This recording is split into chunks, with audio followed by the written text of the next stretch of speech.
Salut à tous! Aujourd'hui nous allons parler d'une saga mythique aux yeux de bon nombre de personnes, et à commencer par moi, j'adore cette série, et qui est de retour dans les salles obscures françaises en ce 16 décembre 2015.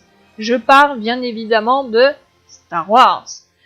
Pour ceux qui vivent en ermite depuis de longues années ou qui ne connaissent pas, ou je ne sais pas comment, voici le résumé des 6 films en 3 phrases. Luke Skywalker vit sur une planète dans un coin reculé de la galaxie, celle-ci étant contrôlée par un empereur sanguinaire. À la suite du décès de sa famille, Luke se retrouve embarqué dans la rébellion contre l'Empire, et il va apprendre qu'il est le fils du plus grand lieutenant de l'empereur, le lieutenant ayant trahi des années plus tôt ses copains. Cependant, le père de Luke va finir par revenir du côté des gentils et parvenir à tuer l'empereur. Le père de Luke va lui-même mourir peu après, et tout le monde va faire la fête à cause de la mort de l'empereur. Fin. Donc voici très sommairement le résumé de la saga. Et oui, je sais, c'était gratuit les spoilers. Et parce que bien sûr, depuis que Disney a annoncé le 30 octobre 2012 qu'il allait avoir Star Wars 7, qui est connu maintenant sur Star Wars Le Réveil de la Force, les rumeurs et les théories les plus folles courent sur le net. Je pense que ça n'a pas dû échapper à grand monde, et surtout que certaines sont plus crédibles que d'autres. Donc je vais vous parler ici de 2 rumeurs qui ont émaillé ces longs mois d'attente pour les fans, tout ça. Et donc je tiens à pousser un grand attention. Le Culti Feature a été enregistré bien avant le 16 décembre. Donc ça veut dire que certains spoilers ne sont pas à jour, il peut y avoir des incertitudes sur les spoilers, que je veux dire. Et donc si vous en parlez, vous utilisez les balises spoilers. N'oubliez pas. Sinon ça va finir en bain de sang. Donc merci de ne pas oublier. Et donc avec les rumeurs, on va commencer avec la musique de Star Wars. Donc pour tous ceux qui ont vu ou pas vu le film, la musique de Star Wars, c'est énormément de grands thèmes ultra connus, c'est une très grande composante de la saga, et celle-ci a été faite dans les 6 premiers films, par John Williams. Et John Williams, qui est un compositeur qui a fait énormément de choses, aussi pour les musiques de cinéma. On peut citer Indiana Jones, et beaucoup plus récemment Harry Potter, pour vraiment que citer deux exemples de séries de films auxquels il a participé. Et quand il y a eu l'annonce du film, on s'est posé la question si oui ou non il referait les musiques pour les Star Wars à venir, d'autant plus que Monsieur Williams n'est plus tout jeune, je crois, de tête qu'il a plus de 80 ans, donc on n'était pas sûr s'il allait le faire et tout.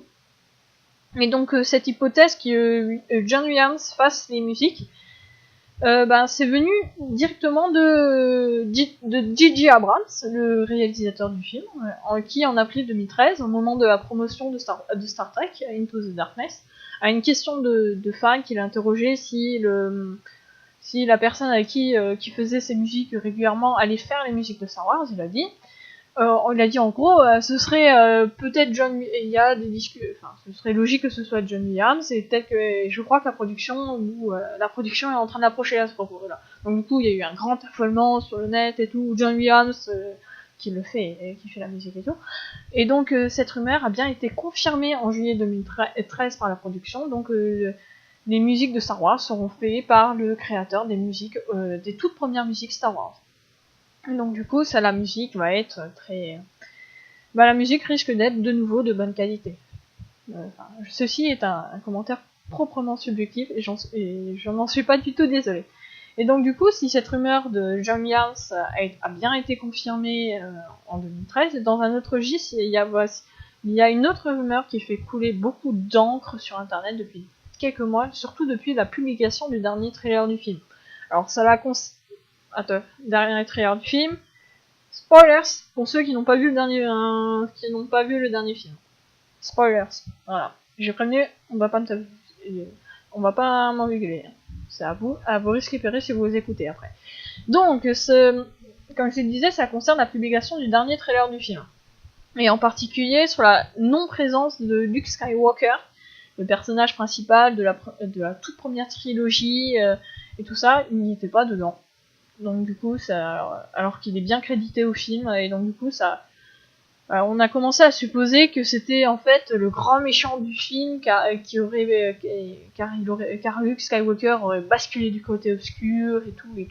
En fait, cette hypothèse est plus ou moins d'un certain côté crédible parce que ça s'appuie sur un fait de l'univers étendu, c'est-à-dire dans tous les livres, films et tout ça. À un moment dans l'univers étendu, il y a Luke qui sont effectivement pour un temps très court dans un roman du côté obscur avant d'en revenir plus peace and love que jamais et tout ça. Et donc du coup ça a beaucoup agité ça a beaucoup agité le net. Et donc du coup, il y a Abrams, je crois que c'est Abrams qui a fait une annonce en disant que non, Luke n'était pas devenu un méchant et que son absence au trailer était normale. Donc ça a réalimenté un peu plus les théories et tout ça, mais voilà ce qu'il en est quand j'enregistre la radio, parce que on peut pas vraiment dire. Enfin, la réponse, c'est au cinéma que vous l'aurez, ou tout ça. Donc, mais en tout cas, si on se fie aux différentes pages qui se rapportent au film, notamment au niveau du casting, que ce soit Allociné, Wikipédia, IMDb ou j'en passe, j'en passe, hein, il y en a suffisamment sur le net. Mark Hamill, l'interprète de Luke Skywalker, donc il pas les deux rôles, à savoir Luke Skywalker et le grand méchant le grand méchant étant joué par Andy Serkis. C'est lui qui a fait Gollum notamment dans le Seigneur des Anneaux, Hobbit, pour ceux qui y voient. Donc du coup, concernant la déclaration de Abrams, si c'est bien lui, si je me suis pas planté quand j'ai préparé le petit feature, le suspense plane toujours, et si vous y répondez dans la radio, à la suite de la radio, c'est sous spoilers. Mais en tout cas, pour ces spoilers, il y en a un seul qu'on est quasiment sûr qui va être vrai, et celui-là il a été dit par Harrison Ford au moment du tout début du casting, hein, quand le casting a été annoncé. Le film va commencer par il y a bien longtemps, dans une galaxie lointaine, très lointaine. Voilà, c'est tout pour aujourd'hui pour ce numéro de Cultifuture. Si vous avez aimé, n'hésitez pas à liker la vidéo, à la partager, à vous abonner à la chaîne de Radio PRD si ce n'est pas encore fait, à commenter sur la chaîne. Bref, faites-vous plaisir pour les retours, ça nous fera toujours super plaisir. N'hésitez pas à proposer des thèmes, surtout pour l'année 2016. Si je fais des émissions de Cultifuture, je n'ai encore strictement rien préparé, donc n'hésitez pas à me proposer des thèmes. Sur ce, je vous dis à très bientôt pour une nouvelle radio. Et d'ici là, que la force soit avec vous, à jamais.